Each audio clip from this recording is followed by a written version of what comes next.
Hello বন্ধুরা, তোমরা তো সবসময় শুনেছো আমেরিকা খুবই শক্তিশালী একটি রাষ্ট্র, কিন্তু কখনো ভেবেছো কেন তাকে শক্তিশালী রাষ্ট্র হিসেবে তুলনা করা হয়? কারণ তার কাছে আছে উন্নত মানের বিজ্ঞানী যারা সাবমেরিন বা যুদ্ধজাহাজ তৈরি করে থাকে।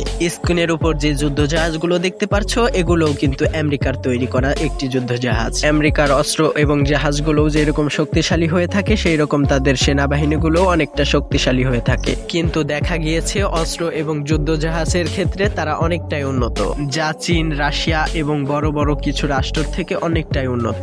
এই জাহাজের বুলেটের গতি প্রতি সেকেন্ডে 1 কিলোমিটার অবধি যেতে পারে, যা কঠিন কঠিন যুদ্ধজাহাজ বা রকেটকেও উড়িয়ে দিতে পারে। তাহলে তো বুঝতেই পারছো এই জাহাজগুলো কতটা শক্তিশালী। এইরকম যুদ্ধজাহাজগুলো পৃথিবীর সব দেশেই আছে এবং আমাদের বাংলাদেশেও আছে, কিন্তু একটি অবাক করার বিষয় হলো আমেরিকার গুলো অনেকটাই শক্তিশালী হয়ে থাকে, যা পুরো বিশ্বের থেকে আলাদা। তো আপনাদের কাছে এই যুদ্ধজাহাজের ব্যাপারে কি বলার আছে তা কমেন্টে বলে যান, আর ভিডিওটা ভালো লাগলে অবশ্যই একটি সাবস্ক্রাইব করে যান। আর এর পরের ভিডিওই দেখাবো পৃথিবীর সবচেয়ে বড় সাবমেরিন গুলো।